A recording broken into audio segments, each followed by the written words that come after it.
race fans watching around the world, it's good to see you and I welcome back to my Snowpastars. A few days ago, I asked you guys at home to send me in pictures of your pain caves, your home setups that you use for your indoor turbo training cycling madness. Not because I'm looking to improve my own setup, just because we want to laugh at you, your home setups, what you've done wrong. Instead, we're going to roast/review them for the entertainment and benefit of you at home. So here's my early Christmas present to you people as we take a look at some of these wacky, weird and frankly wonderful setups. So let's dive straight into this one, and first off we're going to have a look at none other than Ollie Moore, not Tadej Pogacar himself, another YouTubing Zwift superstar. And wow, would you look at that, if you're somebody that likes neatness and tidiness, then this is your OC dream setup. And we can see with his Wahoo kicker setup, his Wahoo kicker climb, his Wahoo headwind and his Wahoo turbo trainer mat. It may surprise you to learn Ollie is not in fact sponsored by Wahoo, but maybe this is his play to change all of that. Got quite a minimalist and avant-garde style to it, and I'm glad that Ollie's got his commemorative yellow jersey frame then from when he clearly won the Tour de France in 2007, just to remind us that he does in fact know what colour is, despite the fact that he clearly hates it, because otherwise this setup would definitely carry the vibe of a chill out room in a mental health facility, or a safe space for those with sensory overload.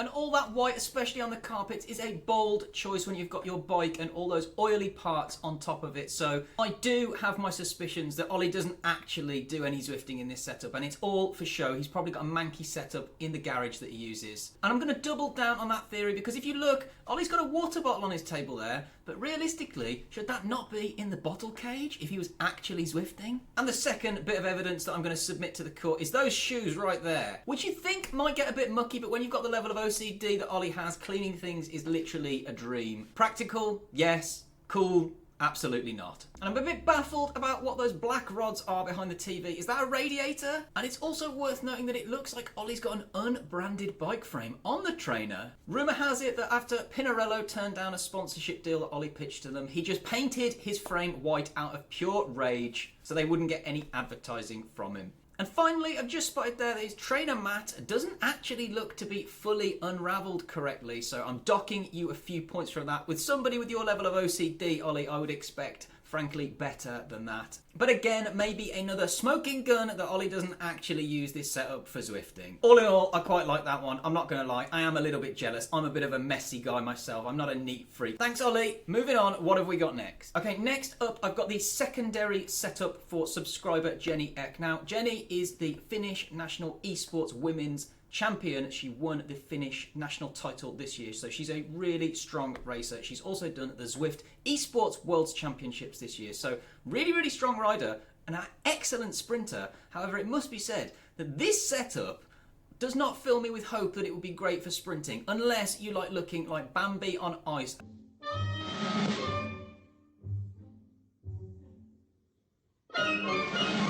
As you are rocking around the world trying to hit those segment points in ZRL. And this is what can only be described as a Frankenstein setup, because if we look here, I don't even know where to begin. The front wheel has been removed and instead they've put a gym rail. What is a gym rail? I don't even know what that is, but it looks dangerous and it looks like that's going to rock back and forth rather than side to side. So I don't even know why that would help you. Honestly, I'm not convinced that this wasn't a failed attempt to get on the GCN hack/bodge segment that they do every week. There's another Wahoo kicker on the back there on what looks to be nothing more than a skateboard. It's just such a weird hybrid concoction. I don't even know what to make of it. I guess that's what happens when you live in Finland and it's only like for 1 hour every day and the rest of the time you spend inside your garage tinkering with your setup. But who am I to judge? If Jenny's a national champion, maybe this is the sort of training we should all be doing. But really, I want to see this one in action. Maybe next time we can get some video footage of this one rolling around. Okay, next up we've got a his and her setup from subscribers Martin and Chrissy. And as you might be able to guess from this setup, Martin and Chrissy are German because this one is packed full of ruthless German efficiency. There's nothing superfluous here that doesn't serve a purpose. Yet another Wahoo kicker, but this time we've got what looks to be a TAC Neo as well. My preferred choice of turbo trainer. And I was reliably informed by Martin on this one that Chrissy gets first choice on the bike. So if he wanted to be able to Zwift at the same time as her, then unfortunately it was going to have to be a dual setup or nothing else. And that even means they've got as advanced as to have this A split screen setup, this is quite good. I'll give them that. Yet more ruthless German efficiency. Although I bet it gets a bit awkward when you're both watching Game of Thrones and one of you is 5 minutes ahead of the other one. They've got what looks to be one fan on the floor, and there appears to be a second fan in the corner there that will be blowing cold air, only by the looks of it, onto the top of their heads for that realistic wind through your hair feel, and what looks to be an empty picture frame on the wall because they had to sell all of their belongings to pay for this dual setup. They've also got what looks to be the world's biggest turbo mat on the floor there, nearly as big as the hole in Martin's wallet. And they've also kindly demonstrated the excellent lighting that they've got here for what I can only assume is their Friday night Zwift cycling German techno rave. Moving on, we've got Ben's Boardman setup. This one is a bit more my style. A little bit messy, clearly set up for convenience and comfort. And yes, that's my way of saying you are a lazy sprinter at heart as well, Ben. I did ask him what the bucket was for, and he said it was so that his dogs wouldn't walk across the oily carpet when he wasn't there. I'm not convinced that that's not a total lie, and that bucket is in fact for throwing up when he's gone too deep on the SNOWcial every week. Next up, we've got subscriber Daniel Kent's setup, where he has a state-of-the-art Wattbike Atom on display. Dan mentioned that he's usually in the outhouse, but it's been leaking, so he's inside for winter, and I think that's a good choice. All in all, I like this one. It's a pretty minimalist setup. You can clearly tell that it's designed to be convenient whilst not getting in the way at home, and who can complain about that? Personally, my girlfriend won't even allow me to talk about the trainer in the living room, much yet get on it. But if I was allowed to go on my turbo trainer in the living room, Daniel, then my top tip would be to position it in front of the TV and not in front of the blank wall, so you can climb your slightly oddly angled tri-bars and stare into the white nothingness until your legs give out. Next up, we've got Snow team legend Gigawatt Gary Miller taking us on a tour around his turbo setup. And what a beautiful turbo setup it is. I get the impression that Gary is just happy to show off all his beautiful bikes, as I would do as well if I could afford such beautiful machines. And you can see why we call Gary the Gigawatt here, because he's one of the only riders around that's going to have to weigh down his turbo trainer with as many dumbbells as he can find lying around. Gary says that mirror in front of his setup is that he can keep an eye on his position and make sure that his knees aren't flapping out when he's riding. But come on, Gary, who are you kidding? I've seen your Facebook profile pictures enough times. We all know it, so you can take a good look at yourself as you're riding and admire those beautiful leg muscles, which frankly I would too if I had any at all. Next up, we have one of the most aesthetically pleasing setups yet, as we take a deep dive into another snow sprinter, Richard Carter's setup. Those are the exact fans that I have, so I'm giving you some bonus points for that. However, I've got 3 and you've only got 2, so I'm taking away some points for that. And we've got primarily a cycling theme here, as we can see. In Richard's own words, lots of cycling paraphernalia. On the wall is the very first road bike that Richard ever got, a giant Defy 1 from 2009.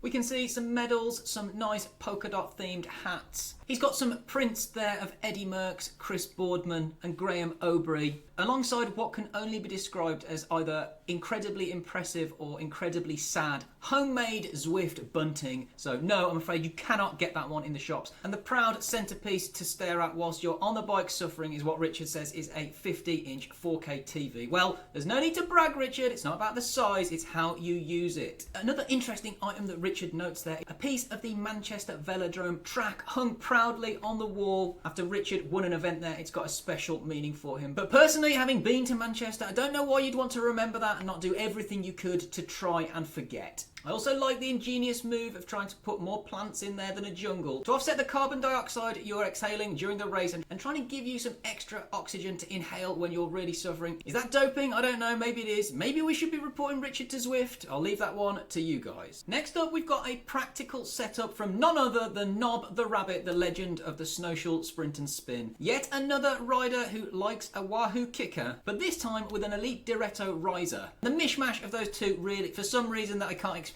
really upsets me. But not nearly as much as spotting the bibs and the heart rate monitor on the table, giving us that lovely mental picture of Silas waddling around after a race with no clothes on, which makes me even more suspicious and questioning of what that tub of Vaseline on the side is really for. I guess they don't call him Nob the Rabbit for nothing. A fan that looks like it delivers less cool air than me blowing through a straw from 3 miles away. And looking at that setup, it looks to me like he doesn't use Apple TV, but I didn't realise that Windows 95 was capable capable of running Zwift. But I'll give you this, Knob, it looks like this is a real life setup, not one of those fake ones like Ollie Moore gave us earlier on. Knob hasn't used any Snapchat filters on this one, and I kind of got to give it to him. I respect that. Next, we're taking a short trip over to Norway as we have a look at the lovely Layla's setup. Being one of those Zwift duathlon weirdos, Layla has an indoor running setup next to her Wahoo kicker because clearly, like me, she never likes to take a step outdoors, which considering in Norway is usually because there's 6 foot of snow up to the door, I understand. But you'd think that would mean you'd make use of the 3 screens that you've got there rather than just watching one Zwift setup on all of them.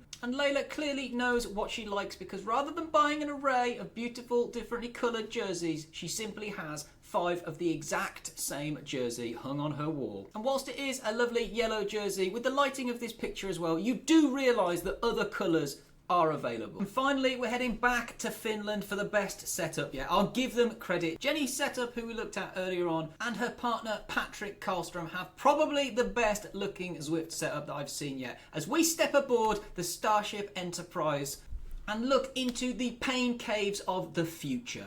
I feel like there's a really good chance that this is in a nuclear-proof underground bunker somewhere in the middle of Finland. There's also an equally good chance that this is a server room from a basement office. Rumour has it that Patrick uses the same trick that they use in casinos, which is to have no clocks down here with no lighting at all and no windows. Jenny has absolutely no idea what time of day it is, how long she's been Zwifting for, but Patrick just tells her to keep pedaling. So I think that one is going to win my prize for the coolest / saddest setup of the day. I don't know whether to be impressed, sickened, or simply afraid that Jenny will never see the light of day again. So okay folks, I think that'll do it for now. I hope you enjoyed this different video. If you want to see a part 2, including my own pain cave setup so we can roast me as well, then make sure you hit that like, comment, most importantly subscribe button. If we can get 50 likes on this video, we'll do a part 2 where you can roast me too. So thank you for watching, and as always, race fast, ride hard, and remember that you are appreciated.